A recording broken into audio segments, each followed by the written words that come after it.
নমস্কার বন্ধুরা, আমি অর্চনা চলে এসেছি আজকে নতুন একটা রেসিপি নিয়ে। আশা করি আপনারা সবাই ভালো আছেন। আজকে যে রেসিপিটা বানিয়েছি সেটা হলো কাঁচা কলার কোপ্তা।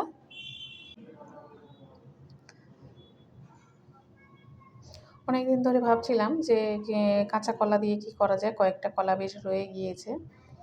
আর এখানে যেহেতু বেশিরভাগটা সময় আমাদের নিরামিষ খেতে হয়, তাই কোনো সবজি অনেক রকমভাবে বানিয়ে খাই। এখানে দুটো কাঁচকলা নিয়েছি। দুটো কাঁচকলা মানে অনেকটা কোপ্তা বানানো যায়।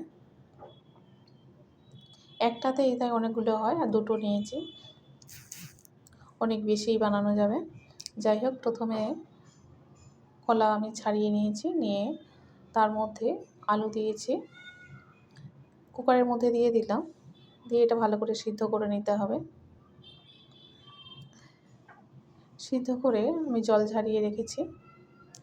আর এখানকার কলা এত শক্ত, কুকারে সেদ্ধ করে নিয়েছি তবুও বেশ শক্ত লাগছে। কাঁটা চামচ দিয়ে আমি এটা ম্যাশ করার চেষ্টা করছি, খুব সহজে হচ্ছে না। যাই হোক কাঁচকলা আলু ভালো করে ম্যাশ করে নিয়েছি। এখানে একটা তড়কা প্যানের মধ্যে কিছুটা পরিমাণে তেল দিয়েছি, তার মধ্যে দিয়ে দেবো আমি গোটা জিরে,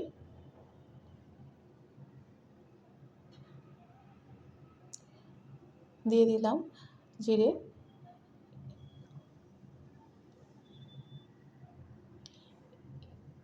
এটা সমেত আমি ম্যাশ করা কাঁচকলার উপরে দিয়ে দেব।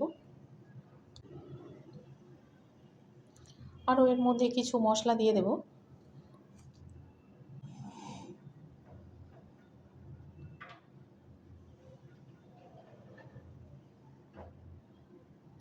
জিরা গুঁড়ো দিয়ে দিলাম 1 চামচ, ধনিয়া গুঁড়ো দিলাম 1 চামচ, আর দেব অর্ধেক চামচ মরিচের গুঁড়ো। কাঁচা লঙ্কা দিয়ে দিলাম, কাঁচা লঙ্কা কুচি, আর দেব স্বাদ মতো নুন। এবার এটাকে আরও ভালো করে মাখিয়ে নিতে হবে। আর দিলাম গরম মশলা 1 চামচ। আর এখানে দিচ্ছি ছোলার ছাতু, এটা বেসন নয়। ছোলার ছাতু দিলে খেতে খুব ভালো লাগে বেসনের থেকেও। এটা আরও ভালো করে মাখিয়ে নিতে হবে।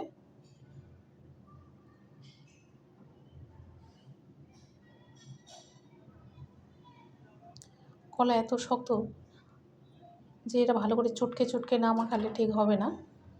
এটা ভালো করে মাখিয়ে একটা ডো টাইপের বানাতে হবে।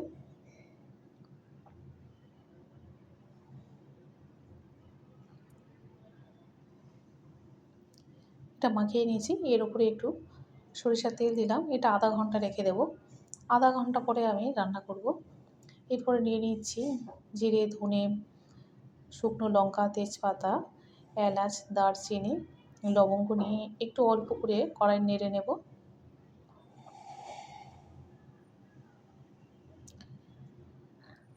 মশলাটা হালকা করে ভেজে নিয়েছি।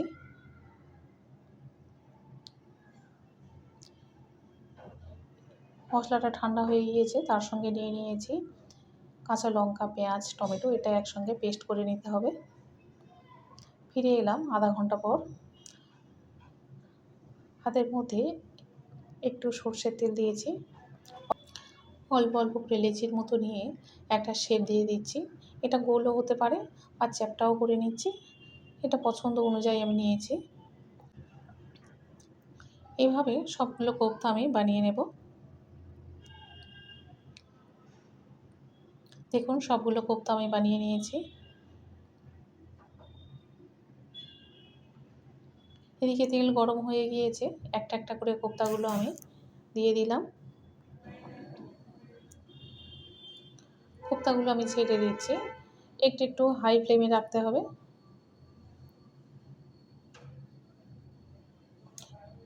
লোতে রাখলে কি হয়, এগুলো একটু ভেঙে যাওয়ার সম্ভাবনা বেশি। আমি এভাবেই ভাজি। এভাবে সব কোপ্তাগুলো আমি দিয়ে দিয়েছি। এবার একটু উল্টে দেব।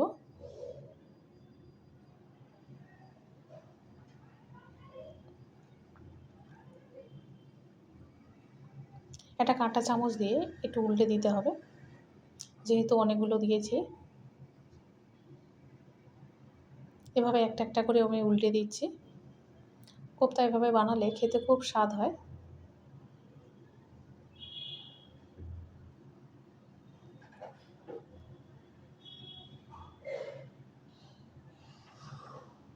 দেখুন কোপ্তাগুলো কত সুন্দর ভাজা হয়েছে। উল্টে পাল্টে এগুলো ভালো করে ভাজা করে নিয়েছি। খুব সুন্দর হয়েছে এবং মুচমুচেও হয়েছে। একটাও কোপ্তা ভেঙে যায়নি। খুব সুন্দর হয়েছে, ভাজাটাও সুন্দর হয়েছে।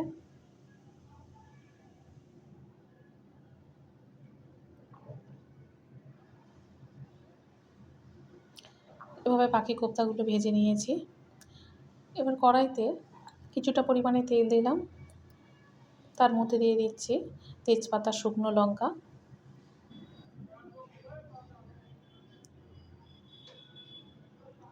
এক চামচ গোটা জিরে দিয়ে দিলাম,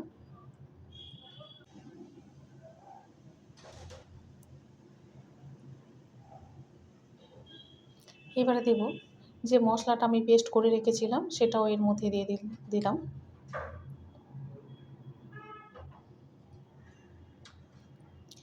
মশলাটা দেওয়ার পরে খুব ভালো করে কষিয়ে নিতে হবে।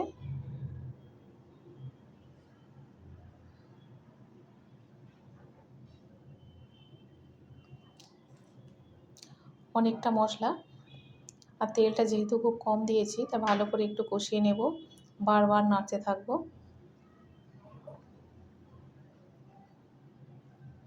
তরকারিতে আমি খুব বেশি একটা তেল ব্যবহার করি না।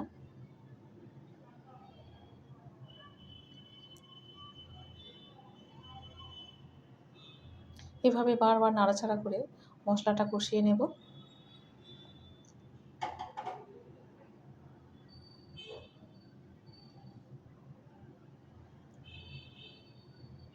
এই রেসিপিটা খুব সহজ এবং সাধারণ, খুব তাড়াতাড়ি হয়ে যায়। এর মধ্যে আরও কয়েকটা মশলা দেব, যেমন লাল লঙ্কার গুঁড়ো দিলাম 1 চামচ, হলুদের গুঁড়ো দিলাম, স্বাদ মতো নুন দিয়ে দিচ্ছি,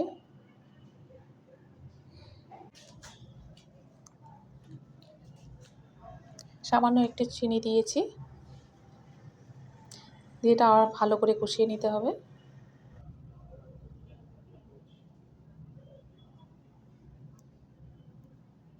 এটা অনেকক্ষণ নাড়াচাড়া করেছি, ভালো করে কষিয়ে নিয়েছি।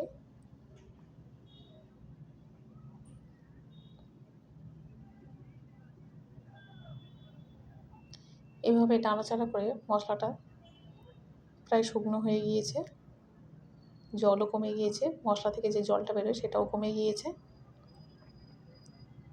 মশলা থেকে সুন্দর একটা গন্ধ বেরিয়েছে। এবার এর মধ্যে একটু জল দিয়ে দিচ্ছি।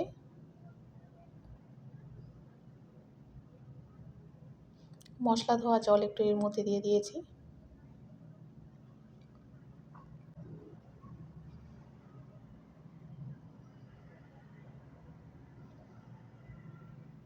পরে আরও একটু জল দিতে হবে।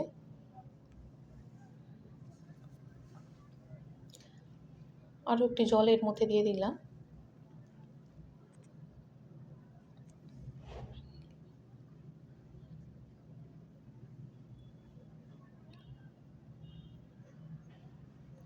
এদিকে ঝোলটা বেশ ফুটেছিল।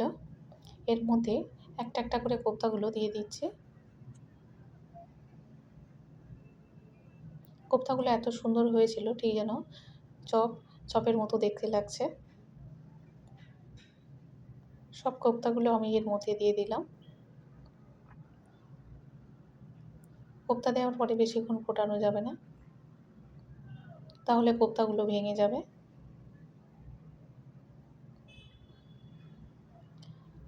এর মধ্যে দেব কয়েকটা কাঁচা লঙ্কা, লঙ্কাগুলোর মুখও একটু চিড়ে দিয়েছি। এটা হয়ে গিয়েছে। গরম মশলা দিয়ে দিলাম একটু, আর দেব সামান্য একটু ধনেপাতা। হয়ে গেল কাঁচা কলার কোপ্তা। এই রেসিপিটা কেমন হয়েছে অবশ্যই করে আপনারা কমেন্টে জানাবেন। একটু ঝোল রেখেছি, কারণ পরে এটা বসে যাবে, একদম শুকনো হয়ে যাবে, সেই জন্য একটু বেশি ঝোল রেখেছি। যেহেতু এখন গরম, ঠান্ডা হয়ে গেলে অনেকটাই বসে যাবে।